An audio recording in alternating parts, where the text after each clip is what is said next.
How's it going, everybody? Mark Zimmerman here with Akshon Esports, and it is before the third, fourth place match. I'm starting early, getting an interview with the most important man in esports that does not get enough attention. Tim, why don't you introduce yourself? Yeah, hi, I'm Tim Sevenhuysen. I sometimes go by Magic. I run oracleselixir.com and among some other things. All right, so for the people who might not know, can you explain what Oracle's Elixir is? And then I will provide why it's so important. Sure, so Oracle's Elixir is a website that I created about 2 years ago, a little more than 2 years. It's a statistics website for pro play in League of Legends, tracking team stats, player stats, champion stats, all these kinds of things, and just kind of reporting them and letting people explore them in different ways. Okay, so if people don't know, the reason this is so important is because there's not really another tool like this out there.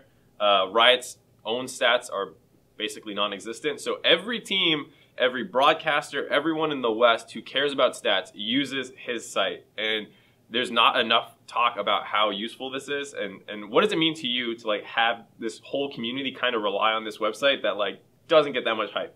Yeah, I think it's been an interesting journey over the past couple of years. When I first started it and started to get some attention, like I think there was more attention than I expected at first because I didn't realize there was such a kind of a gap in the community there that I thought some fans might find it interesting, fans who liked stats like I did, but the number of coaches and analysts and broadcasters who started, reaching out to me or started using the website, and then I connected with them on Twitter. Like I'd get a random Twitter follow from somebody that I never expected would follow me, and it's because it was meeting a need that maybe they didn't even know they had before, and then they realized, hey, there's all this stuff there. And I think there's been some validation in that in the relationships that I formed through it.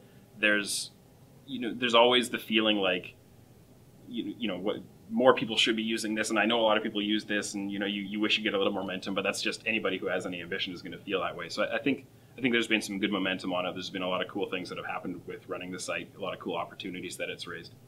And you talk about teams and coaches kind of getting in contact with you to use the site. Has anyone ever gotten in contact with you about joining a team and providing work for them? And is that something you would want to do?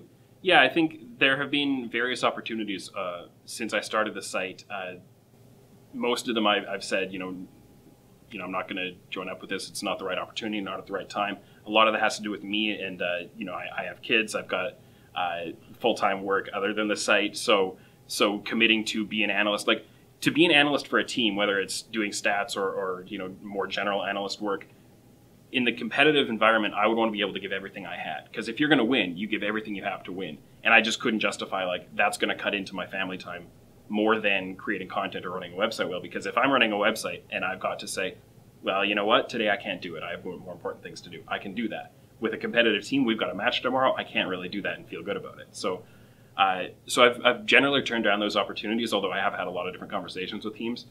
In summer 2015, I did work with Fnatic. I was a statistical consultant for them. Worked with their analyst staff to provide whatever numbers they needed to help them. And I kind of let them do the interpretation so I could kind of be a little more hands-off and not throw myself into it head first and kind of have to fully commit myself like that. But that was a really cool opportunity. All right, so you mentioned it a little bit, having a family, having kids, all this. How big is your family, and then what's it like? Because I think a lot of people in esports, we're all really young. Most of us are kids still. Like I'm 25, I still consider myself a kid. So like I think for a lot of people, they don't even factor in what it's like to not only have a family depend on you, but then to like run a website and have a regular job. What's it like balancing all that? Yeah, so I've got 4 kids. My fourth just arrived a month ago. I've been married for about 6 years, and my wife and I just wanted to start a family right away. So we've been doing that, and it's been really great. My wife has been really open to allowing me to pursue this. It's something that I communicated right off the bat. Like I've always been the kind of person who I'll pick up a hobby and I'll just like throw myself into it. I don't do anything halfway.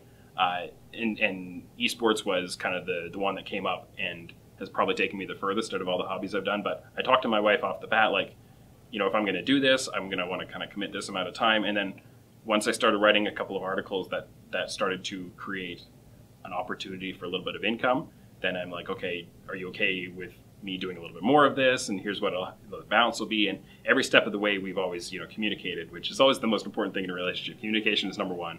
So we've always communicated. She's been very open to finding that balance, and she'll tell me when the balance is going a little too far and kind of work all that out. So it's been a challenge. I don't have any entertainment time. It's just my work kind of is my entertainment. So it's been definitely worth it along the way, but it's not the balance is different for every person. And I wouldn't necessarily say it's the right balance for other people. Tim, Renaissance man, family man, thank you for talking with me. Do you have anything you want to say before we close this out? No, just appreciate the chance to talk about this and always kind of get the word out about the role of stats in the esports environment. And check out the site. I try to put out some entertaining content around the numbers as well and some analysis. So thanks for the opportunity. I'm going to throw a shout out for you. If you use Tim's site and you have followers on Twitter, you should tweet anytime you use his site and give him some more attention because he's undervalued by the community, I'd say. Anyways, thanks for the interview, and thank you guys for watching.